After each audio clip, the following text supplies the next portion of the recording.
Most people think buying an online business is risky, mysterious, or reserved for tech geniuses. But what if I told you that some of the best cash flowing deals on the planet are hidden in plain sight and they cost less than a used car? In today's episode, Brendan Lawrence, a 17-year digital operator, breaks down exactly how to buy online businesses that print cash flow. This is the guy who turned a $15,000 website into a 7-figure win and built 50% margins with one employee. He's going to show you how to spot hidden value, how to structure deals that pay themselves back quickly, and how to avoid the digital graveyards most beginners fall into. If you've ever wanted to own a portfolio of internet businesses without writing a single line of code, this episode is your roadmap. It turns out that a lot of times in affiliate marketing, if you have something that works well, you just don't talk about it. It's not something that you're broadcasting a lot about. So all the things that I ended up finding that were where people were interested, they were past tense. They had already shot their shot and now they were looking for their next home. I was about 50-50 on making my money back, and one of them in particular is still in my portfolio and has paid for the whole endeavor outright.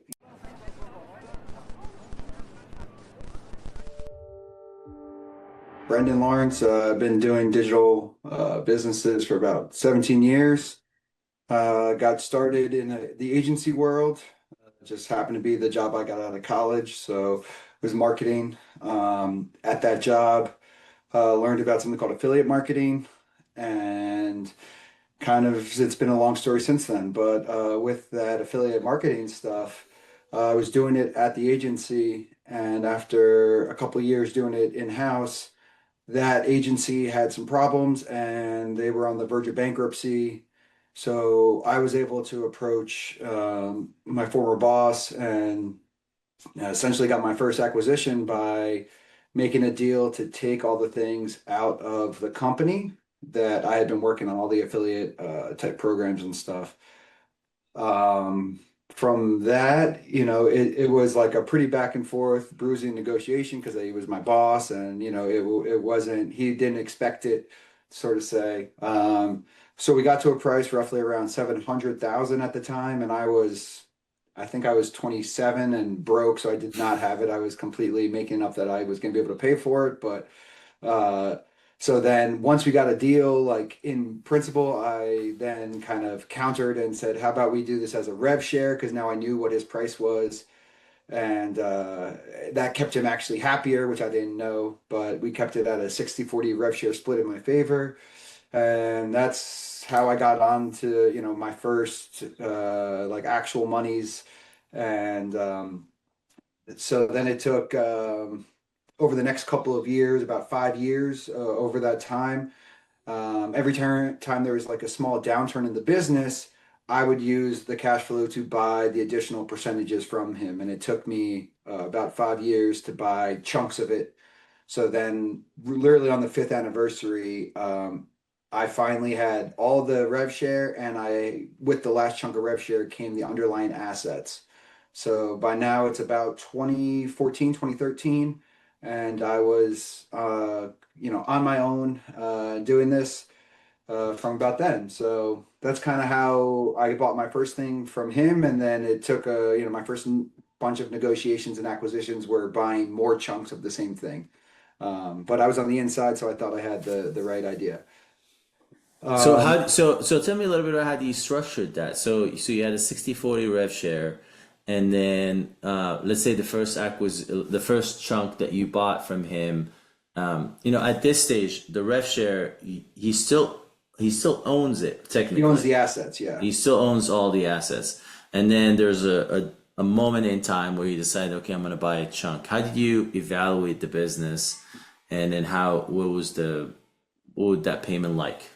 Yeah. So the initial evaluation where we got to, where it was roughly 700,000, was really just BS because I didn't understand it well enough. And he kind of led me to that. He told me what his price point would be. So I kind of had to come to the table with that. Again, he was my boss and he wasn't looking to sell them. So that's kind of, he forced that. But again, I didn't have the money. So then the 60-40 came down to, I think we did it at maybe 2.5 or 3x what the earnings were at the time. So it kind of just worked out to that, and then we split it into chunks. And then as to continue, now that I knew his formula, because he essentially gave me his formula, I just beat that down over the next 5 years. Every time there was a downturn, I would go back to his formula and say, can I get another 10%, 15%, whatever it was I could get per time, piece by piece. And we used the same formula. By the end, I raised his formula a little bit to make sure that he and I were continuing to be on good terms. So I think by the end we were at closer to like a 3.25 per, revenue, but it was just, whatever the net income was, we were using that as a device. Got it. But then how to pay for it after the rev share, I just continued to use the rev share. I never ever paid him directly out of pocket. Once I had the rev share, I would just take less of the rev share at times and, flood him accordingly for, a 12-month, a 6-month, whatever, it was. And for me, it was always, how long can I spread it out? A lot of times we had 24-month agreements, which is why it took almost 5 years to get the rest of it, because I wasn't trying to reduce my flow, and I knew he was very set to the cash flow. So So every time you bought him with seller financing. yeah, exactly. And Got never, it. and we never put it just wasn't part of our vernacular. We never even used interest. I mean, we never had any cost to the money except increase or decrease on his monthly payment. Okay, got it. That's interesting. So he's constantly increasing his payments, so he's trading the equity for more Exactly. cash flow. Okay, that is fascinating. Okay, and Yeah, then and that wouldn't right. happen all the time, right? But Yeah. we intimately knew each other, and I knew his life events going on at the time, and he needed the money. He had, kids going to college, private schools, all that stuff, and I was essentially his breadwinner for, what was going on. So the original 60/40, so you got the 60% rev share just for keep managing that program, that affiliate program that was Yeah. part of the business. Did the entity was gone, the brand is gone?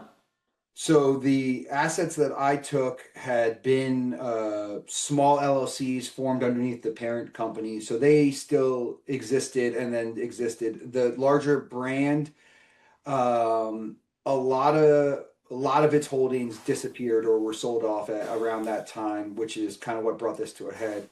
The website itself and the overall agency did not survive in a general sense, but to this day, he still uses it as a like a place where he could be contacted and so forth. But we had at the height there's probably 35 employees, and by the time we were in these negotiations, I was probably the last one standing Oh wow. because I had Okay. some of the only cash flow in the business. Got it.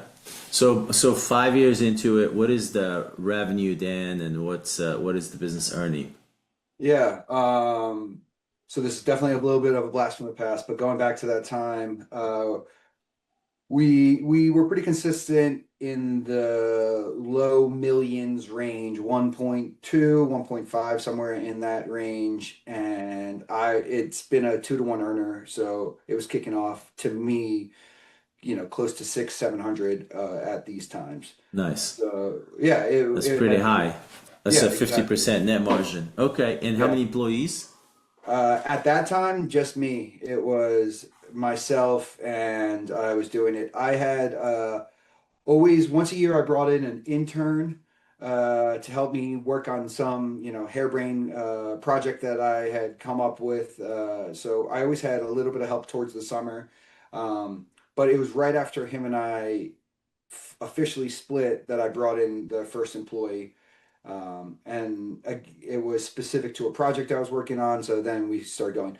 That is not to be said, though. I did have a developer that was a contractor that came from that last business and stayed on doing, contracting work over time. Okay.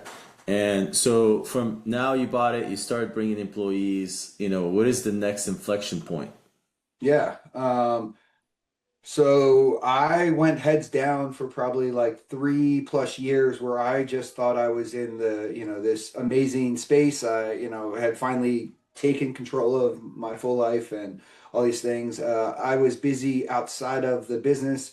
I got into real estate and some other things, which, took some time.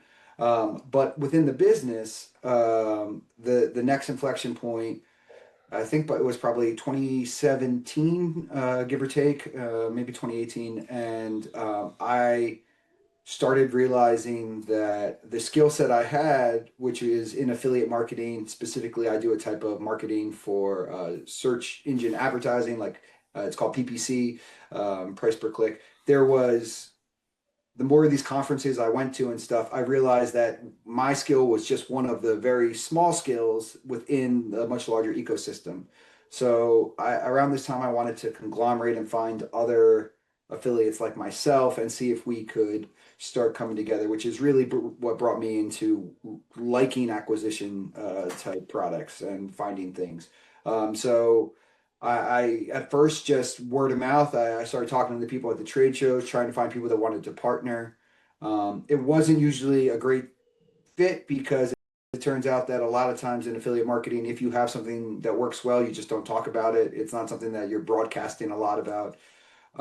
So all the things that I ended up finding that were where people were interested, they were past tense, right? They had already shot their shot and now they were looking for their next home. So that took a little bit of a learning curve. That probably lasted about a year and a half. And I wanted to invert the model. So instead of like looking for people, I wanted a lot of people to be able to find me that I was looking for it. And around this time, I set up something called Seeking Affiliates. It was a website, we had a small forum, and I started, just having an open message like, do you want to get together? I was able to find a few small things off of this. It never really progressed to where I wanted, but stuff like coupon sites and promo sites, travel agency type stuff that was moving in, we were able to find some of these and they did decently. I was about 50-50 on making my money back, and one of them in particular is still in my portfolio and has paid for the whole endeavor, outright, years. So hold on. So hold on. So you created a site, Seek Affiliate, and that site and that page is saying, I'm looking to acquire, I'm looking to partner. What is that page Yeah, it saying? essentially had like are you getting tired with having to deal with the nonsense and competing with VAs, competing with the brands coming against you? Because in my space, there's a couple of forces that are always, marketing dollars are always getting squeezed, commissions are always getting squeezed. There's all these different little pain points. So it was really just various pain points on here roped around like a forum, like talking about them, and then at like the bottom of the forum would be like, by the way, we could maybe help you get over these.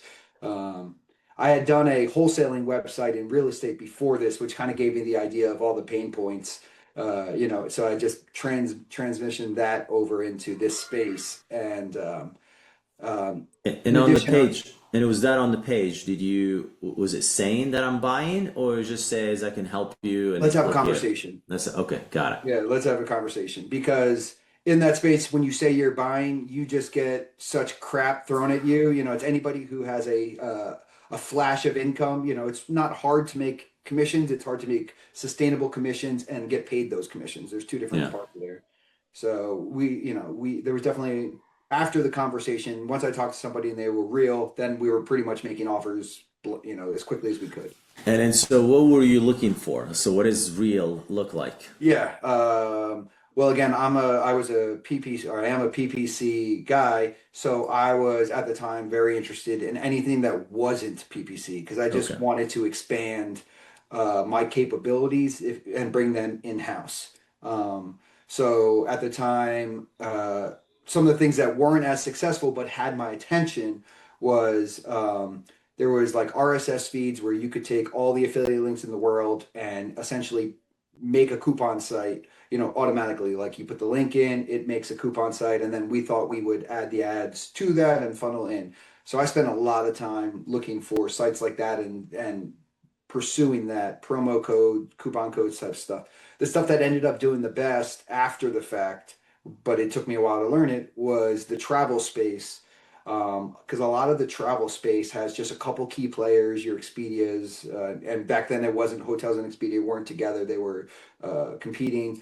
But you didn't need a lot of partnerships. You could manage a couple, and then if you could funnel in, they were pretty easy to increase your commission within volume. So that's ended up where we ended up doing well. And it, if you go back to the keyword concept of like marketing, there's 1 million, I'm sorry, there's 1,000 cities that have, people going to them. And, I only needed to find a couple of those keywords that produced. So that became what became successful in that portfolio. The coupon stuff always I could make sort of break even, but never became what we thought it would. So let's go back. So Yeah. there are thousands of cities that people are traveling to, and you just needed to find the couple that not only that actually where the ROI made sense, where you actually the whatever you spend, you can actually get an ROI on. Is that the Yeah, case? that's Okay. exactly What right. were those And cities by any chance? well, going back in time, so again, the type of marketing you got to think in my way is more of like an arbitrage model. So we Yeah. tried all 1,000 cities. They are very helpful, all those brands, by saying, hey, these are our top numbers, like these are the top getters. So it would always be big tertiary cities. You're not going to do well with Rome, but you might do well with Florence or Hmm. Milan. Here in the States, you're not going to do, Philadelphia surprisingly does way better than New York, as an Oh, example, back interesting. then. It's because, everybody competes on the New York brand or the LA Makes sense. brand. But when you drop down a couple tiers, my keywords, I could find cheap and my conversions would be high. Makes sense. Okay, yeah, makes sense. And so, how many of those companies did you end up getting?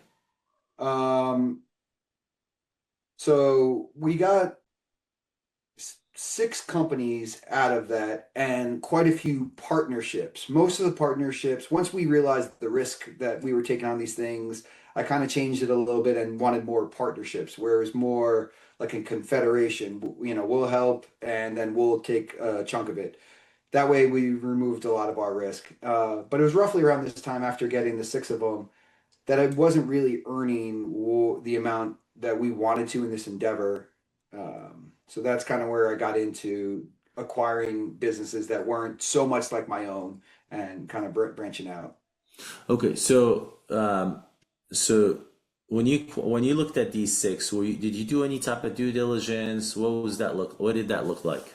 Yeah, so this is definitely earlier on in my skill set. So the due diligence was normally, tax records, bank records, and then if we could reverse engineer what they were doing. Because a lot of things we saw were people doing things that did not seem replicatable, but in a way that was sort of fishy, for lack of, like Okay. if it didn't make sense, you showed me commissions, like, that.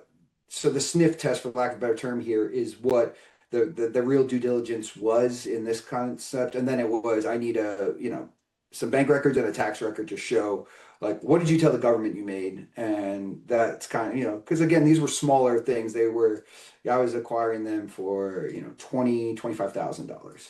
Oh, okay. So it's really small. Yeah, And how exactly. much money were they making? Usually $20 thousand So like dollars. I one was buying them times, for one one one time.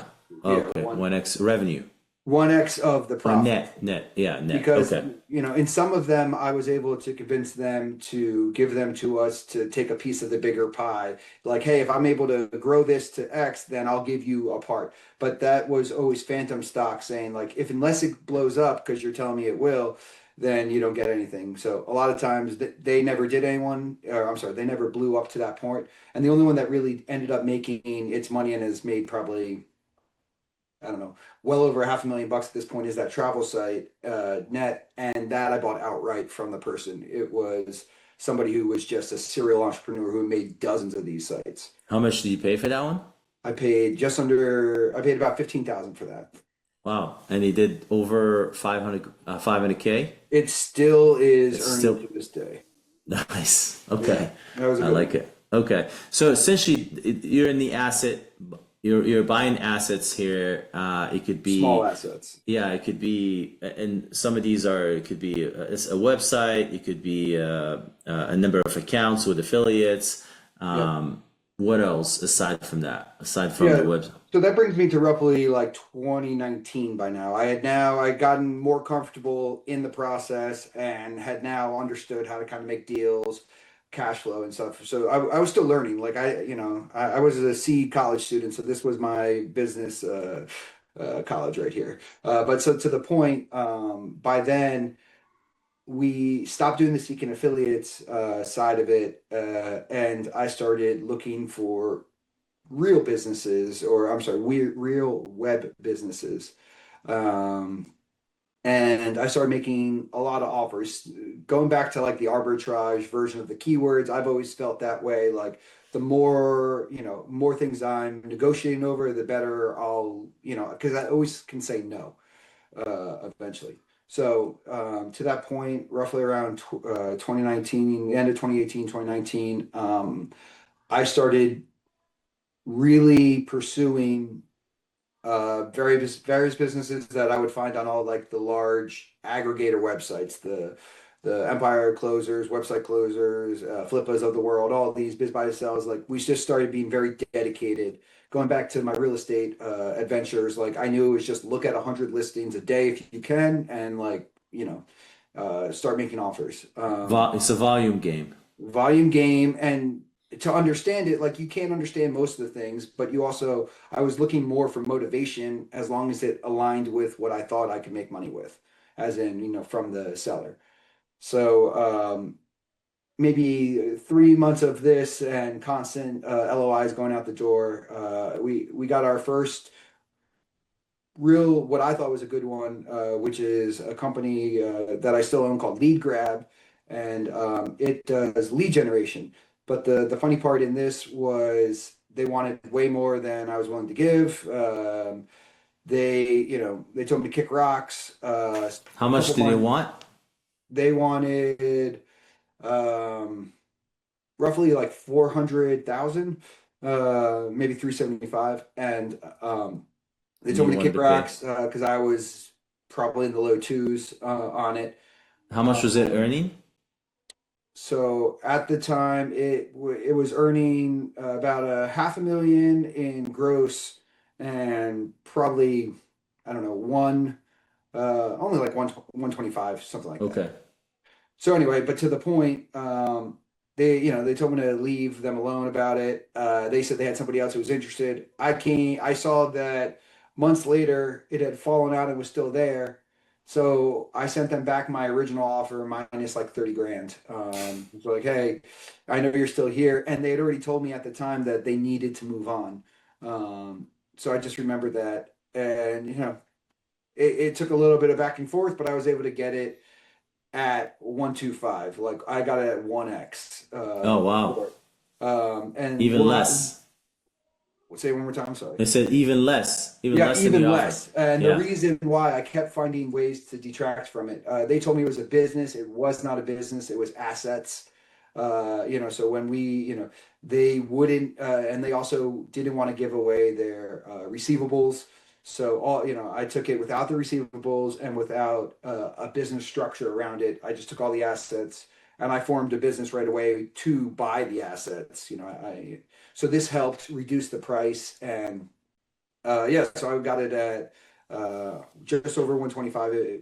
I had to pay some of their cloud computing, which was an extra like 3 or 4 grand. So very So small. so the business was they lead generate for what? Yeah, so they were doing moving leads, like long distance moving leads. So you're moving from Florida to New York. You could fill out a form, and then 3 or 4 large movers would contact you. Got it. Um, So they were so selling leads to moving companies. yeah, moving companies, and there's like a broker model that's also in there. Got it. And so the assets that you paid that you bought was like multiple domains, landing pages, funnels. What was in Yep. there? Yep. So it was, to your point, it was the landing pages, the domains. There was a small back end software that they had built out that was for syndication, which means for connecting all those parts. And then there was a couple of partnerships that were, I don't know how transferable they were, but we kind of forced through the transfer in the sense that they just started doing business with, let's call him Ryan, and then the next day they're doing business with Brendan, and they didn't say much about it. Okay. So that was some of the risk and why we were able to get it down again. But to the point, like there were some ones with large brands that they hadn't tended to. They had just been lucky enough to acquire over time, and those brands didn't even know that this business existed besides for the invoicing, which was almost automated at that point. So that's where we saw the value. And And those yeah, businesses, and you kept those brands? I was able to keep all those brands. I've lost one or two since then, but it's been, 6+ years, and we've been able to find other ones in the interim. But yeah, that's what the value was for us. There was a large national brand who somehow these guys had forgotten that they were the what was called the second place lead buyer for, which meant all of the leads that they couldn't sell on their own homepage as a large brand. This site that I bought was the second home for them, which ended up being like thousands of leads a month, and Wow. they were just priced very well, so it worked out. Really nice. Okay. And so that was the first one that you bought when you wanted to go pro, if you will. And now you're Yep. buying companies. Okay. Did you buy anything else after that? I have bought some things, but mostly that has been the largest one to date. I've bought smaller things since then. Um, But yeah, I mean, that's my whale for now. Got I it. am in the business. I'm sorry, I'm in the market now again. I had taken some time off from pursuing businesses as I rebuilt that company. But yeah, now so the things that I've bought since then have to do with more of the real world. I bought into a hard money fund and a real estate management company, which is the other part of my life, the things I enjoy a lot. And That's more offline. yeah, that's more offline. So Offline. Got it. And yeah, but the online world, did you buy any other things outside of the moving yeah. company? So I bought the only other like large one. I was a one called Coupon Snake. I was always been fascinated by the coupon world. So I What's the went. fascination with the coupon world? So in my PPC world, one of the things I like the most is I can make an ad on Google or Bing if it's a keyword derived ad, and that ad might be from 2015, and as long as it's still there and I'm paying for it, it's still producing. Um, Coupon has a lot of the same thing in it.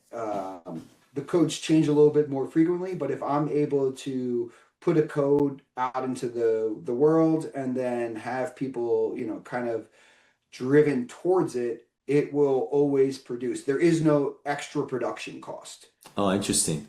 Yeah, Um, that's fascinating. It's fascinating how these codes can last for such a long time. yeah, Okay, it makes a lot of sense. So as long as people could probably transfer those codes to each other, and you get paid even and you get without having. paid. And Okay, then in a lot of places where you put the codes and aggregate them, you're using your own, like all the large networks and such have feeds in place where I'm not even really updating the code. So the code might change, like you might put out a holiday code, you might put out a summer code, so forth as being the merchant. But all I had to do was make my placement, and my placement won't change to that mm, point. So even as the codes do change, where I've had them and where I drive traffic to stays the same. interesting. So that's why I really liked it for a long time. I'm not so much into it anymore. I've definitely learned a lot more about it. But that Coupon Snake one has done well, not as well as other businesses, but it's done way better than a savings account and has beaten, with the exception of depreciation, most of my real estate. Wow. So go back to the moving company. So you paid 125. It's been what? How long? 6 years now? 7 years Yeah. that you've owned it? And Yep. how much net did it deliver so far? Yeah. So I've had a return of close to $1 million on it, holistically, net profit. last couple of years, it's kicked out an extra 200,000 above all of its costs this year. Um, Fingers crossed, we should cross the 300 mark. Coming into, I got 60 days left, give or take. So we'll see if we rush to it. But aside for the cost of acquiring it, I put another roughly $100,000 into its development. Okay. So just to consider that, it Makes wasn't sense. free money. I did this, and the two ways that it really produced more was we reduced. It had a lot of man hours involved in it, and we reduced those down substantially, and pretty much automated all the selling of the leads. And then something that really changed it as well was we were able to take a single lead and be able to find multiple buyers for it along its life cycle. And all this is automated. All this is automated. There Wow. is, a little bit of quarterbacking. There's one employee, and he does what I would think of, he's not selling the lead as much as he's directing the flows. Okay. And, his job is, if it's 2 hours a day, I would be surprised. Okay. Nice. And it's doing something like 800K now, 750, 800K in revenue. Yes, sir. Nice. You got it Okay. right. Awesome. Josh, Kate, if you have any questions, please jump in. Um, if you're getting started in buying online businesses, what would you be looking at and how would you approach it?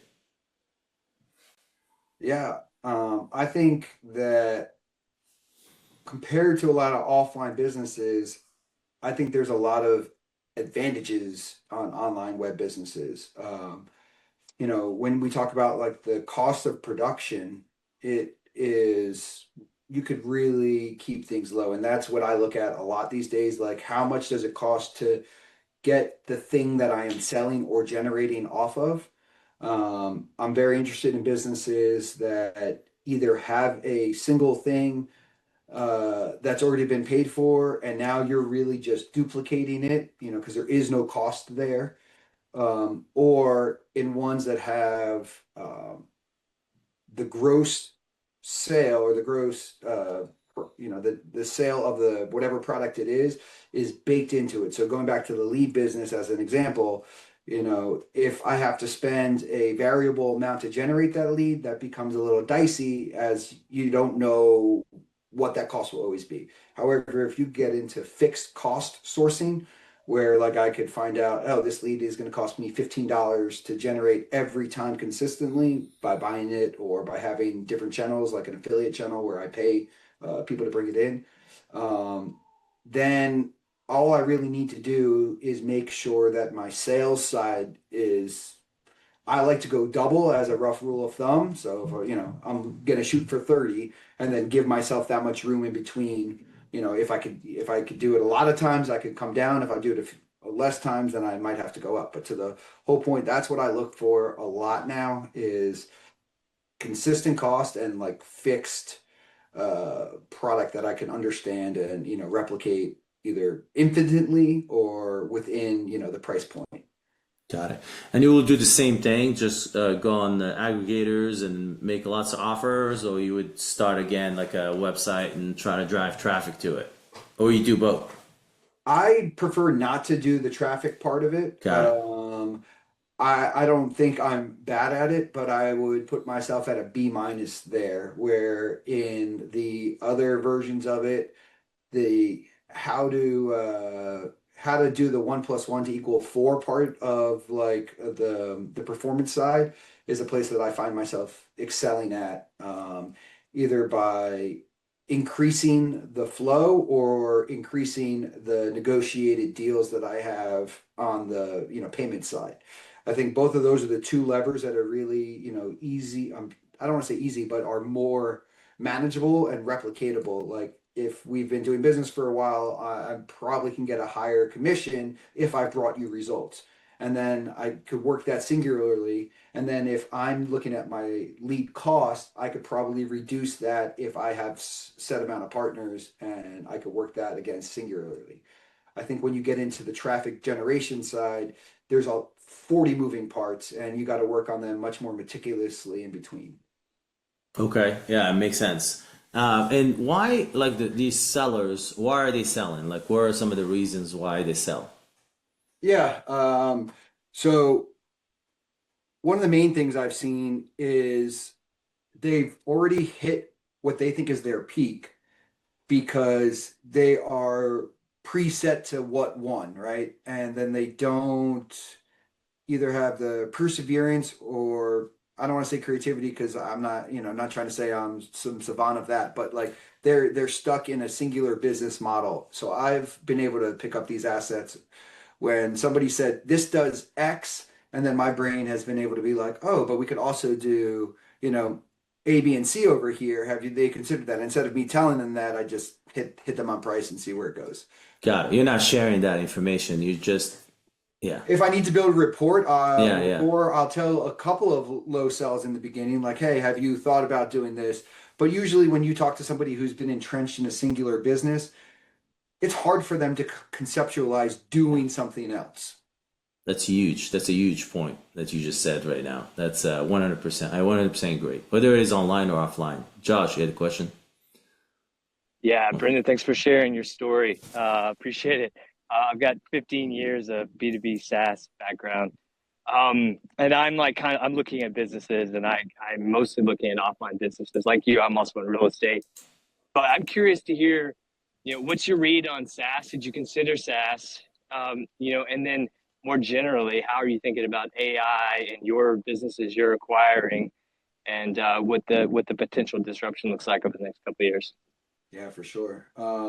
I definitely consider SaaS. Going back to the replication aspect, there obviously is cost associated with most SaaS platforms, and ongoing. But there's also a lot more control in there, right? Like once you build the product, aside for some maintenance, like so I'm very interested in SaaS, and I've been making some offers against some stuff recently. Um, in terms of AI, I've thought about it as well quite extensively, and to that end, I've made a website where, as an affiliate, I sell AI tools to other people because I'm not the guy who's going to make an AI, usable, but I can certainly bring it to other people. And from that, I've found that I haven't been able to sell a ton of them, but I've been able to sell workers that can work with them.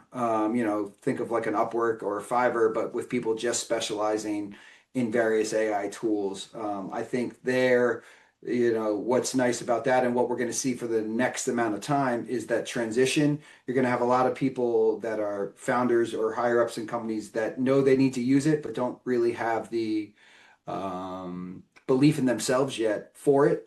So to that end, I think there's opportunity in selling the tools to reduce that or translation level layer, as in some cases. But I think AI is going to eat a lot of the things that are out there. I mean, I don't think anyone who doesn't think that, but I think that's an opportunity for people like myself that are interested in, finding how to find another source of income for this or to continue to go because as one business dies from having to compete against AI and whatever, I hope to find some of these and think of another couple of ways that they could earn income against it. And, then I don't have to ever be the boogeyman. There's a natural boogeyman to say, hey, they're coming.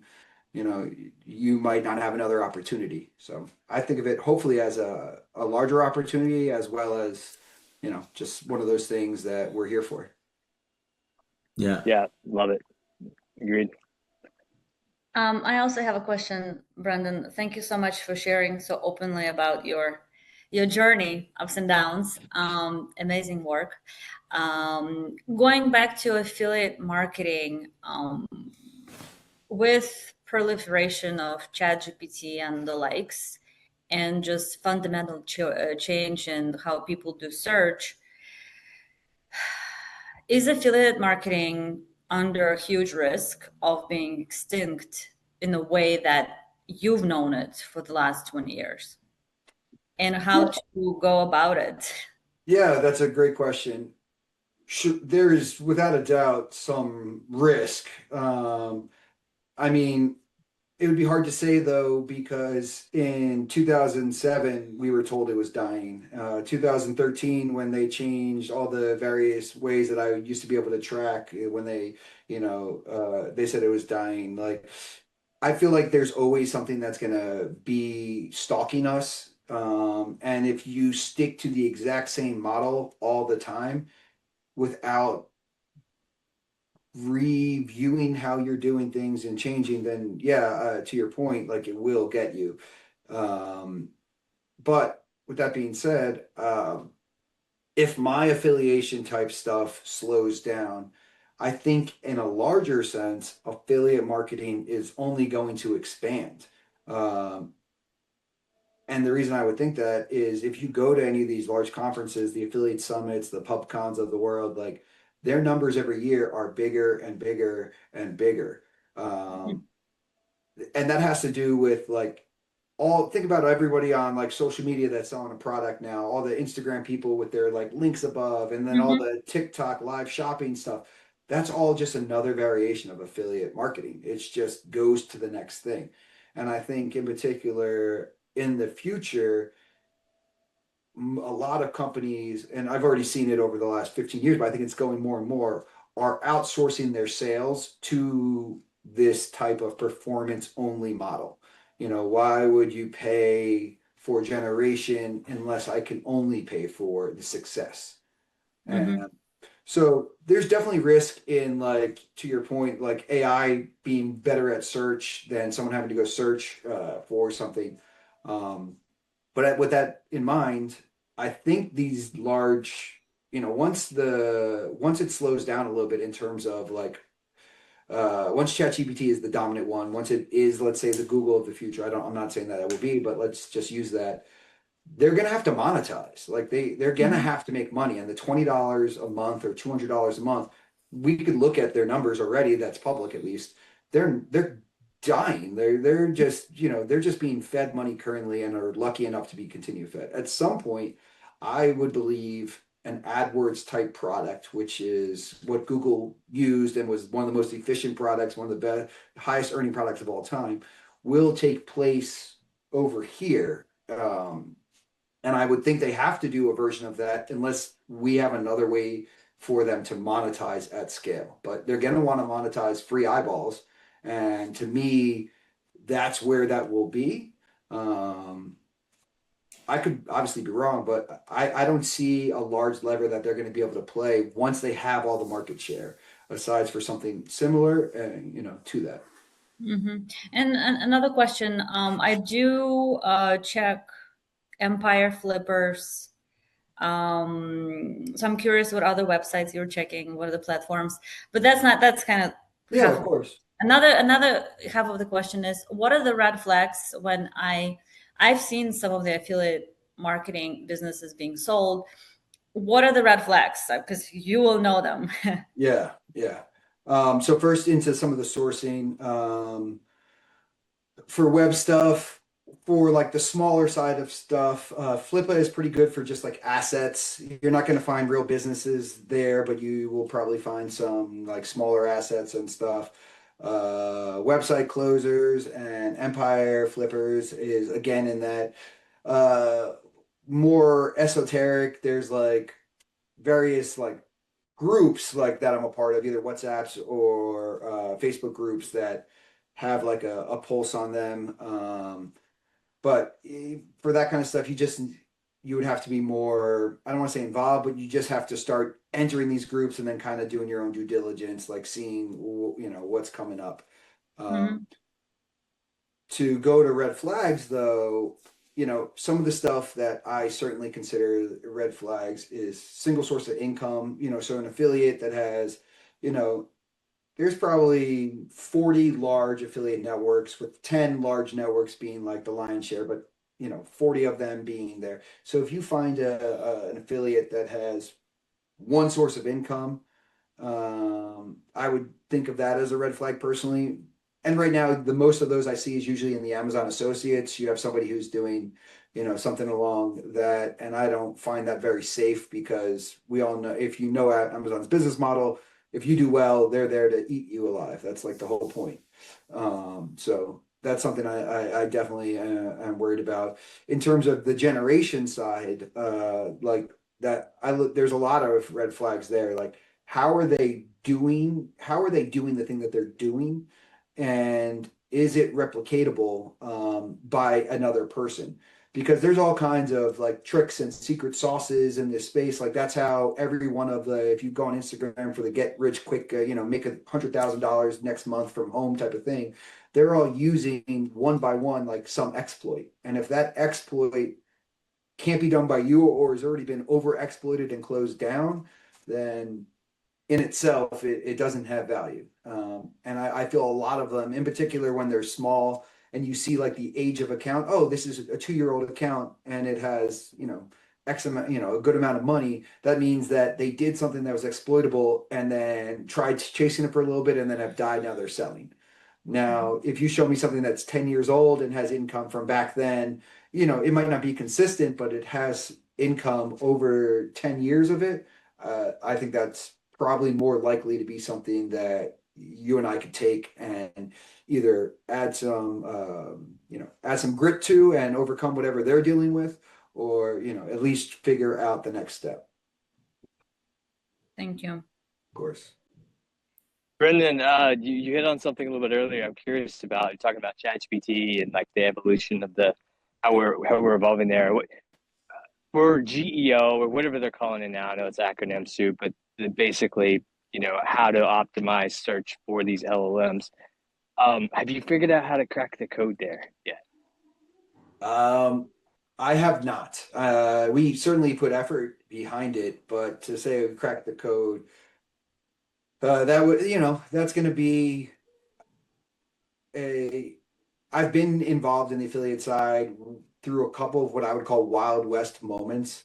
And right now in that pursuit is a Wild West moment. The people that, they're trying things that are out of the box for sure. And we have yet to accomplish what we would like to in that. But there's definitely, as I've said, like, we are investing in trying to figure those out, yet I'm also taking money from this business to buy other businesses because of that. It's a fine line. Yeah, that makes sense. Yeah, I ran across somebody that has, wanted to partner with me. He said he's got a Palantir developer that has cracked that code and he wanted to go buy an e-commerce business. But I was thinking, even if he did have an advantage, it's kind of like that exploit you were talking about, which is probably a temporary thing that is going to, everyone else is going to figure out and do, and then you're back to square one. So was just curious. What are your thoughts? Yeah. Yeah, but Josh, on that, I mean, I don't, that might be worth a low ball offer if you can get your money out of it and then, push the, depending on what kind of bandwidth you have and what your mentality is for, managing the death, because to your point, it will die. But, I see some of that stuff as opportunistic, at least at times. Well, I think you never know, because you never know what's gonna die quickly, what's gonna keep growing. You got to have multiple things going at the same time. So yeah, it's always worth pursuing if there's an exploit, like you said. You never know how. It's like digging for oil. You never know which well is gonna dry up first, and you just gotta go for it. On that on that AI staffing business, can you explain a little bit more what did what are the people doing? What does that staff person do, and who's the ideal client profile for that business? Yeah, so the staffing part was the pivot because it started as an extension of performance marketing, trying to sell the tools, just trying Products. to be the pick and shovel, concept for it. And the rips were just too low. So many of the AI, I'm going to put air quotes around it because a lot of them are SaaSes that claim to be AIs, right? Or they're, and but when you start Googling and searching things, like that's the stuff that comes up, like AI tool, this, that, you know.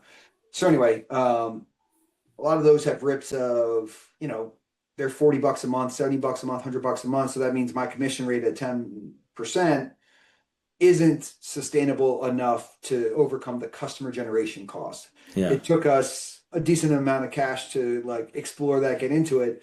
So when we got to the point where we were towards the end of what I wanted to budget, the pivot came in to start putting the people against it. And that's just more sustainable because I could find people on, you know, Upwork. I like Upwork the most. And then I could just double charge their hours, you know, so going back to like the lead side of it, it's just an easy way to mark up product. And all, you know, essentially all we're talking about doing is going back to those various SaaSes plus a couple of the large LLMs and saying, expert in this, do you need an expert here? You know, it's always about a pain point, like, do you need an expert or are you getting left behind kind of stuff? And then the hours are built in packages. You get, you know, an intro for a couple hours, you get 5 hour a month, or I'm sorry, 5 hour a week, or a 40 hour a month type one. I've worked with a lot of the staffing firms for my own businesses before, so I really just kind of mimicked a version of them, but then wrapped it in the ignorance of AI, for lack of a better. And but what are these people doing for the business? So give me an example of a client. Yeah, so we're working with a podcasting company that needed like audio editing and stuff done there. And there's just so many cool tools in that space, but they didn't know how to use any of them. So they knew they existed and they came to us like, hey, we need to know how to use that. The person that we brought to them is essentially just above VA pricing. So that person didn't have the best knowledge, but had experience with that tool. And then has now for that company worked probably about 200 hours and has just brought exposure to that tool and is doing VA type tasks with that tool for them to do a lot of the editing. And what he's done is he's saved the owner, you know, probably 100 hours of learning it, and then however many, you know, weekly hours on the tasks itself. So he taught them how to use the tool, but they end up hiring him to just use it. We're not teaching how to use the tool. We're using the tool in place for the business so that we could stay within it. Okay, so you're actually bringing the tool, using the tool within the business. We don't want to teach because we don't want to burn ourselves. Makes sense. So for that business, they're probably replacing another VA that used to do that with a different tool with your VA that's using this tool. Yeah, and it's just better well branded. If you really get to the heart of it, it's just branded around different tool sets that we have agreements with that we're allowed to use the branding. So now not only do I get the affiliate rip by saying, okay, you got to buy the tool, then we come in and use it. But again, the affiliate rips are a couple bucks, and then the staffing is a couple $100. So, yeah, that's where the money is. Yeah. And are you doing an affiliate deal on the staffing as well, or these are your staff? Like this is an actual staffing business? It's arbitrage in the sense that I'm hiring again from from Upwork. What we do is we give them what we call like make busy projects in that tool. So I hire 5 people to Murph AI is a good like voice one to speak to. I could speak to the most on that. Yeah. So we made like some YouTube commercials, and we hired 5 people, different people, to make variations of the commercial. Then the 2 people that did it the best are now the ones that we hire out for that. So we used a small project to make sure they had skills in it. I mean, they also claimed to have skills in it beforehand, and then have now rented them out for per se. Nice. And are you running PPC ads to find the people that want them? A little bit, but there the thing that's worked best for us is my former partner in it is just at a large newsletter place that has a lot of professional reach. And that has been the main placement that is generated. It's not something that I've scaled a lot of because we pivoted into the staffage to make our money back. It's not something that I've thought about growing substantially, But then again, it's now almost coming up on a year where that part has been sustainable. So that means it might get my attention soon to see if I can. I was going to ask, why not? I mean, a lot of people, I mean, these things are, the cash conversion cycle is so nice. You can scale them so quickly. It seems like you have some traction. Just curious why you haven't doubled down on it. Well, on a personal side, me and the partner had a falling out because he was very dead set on the initial business, and I forced this pivot in.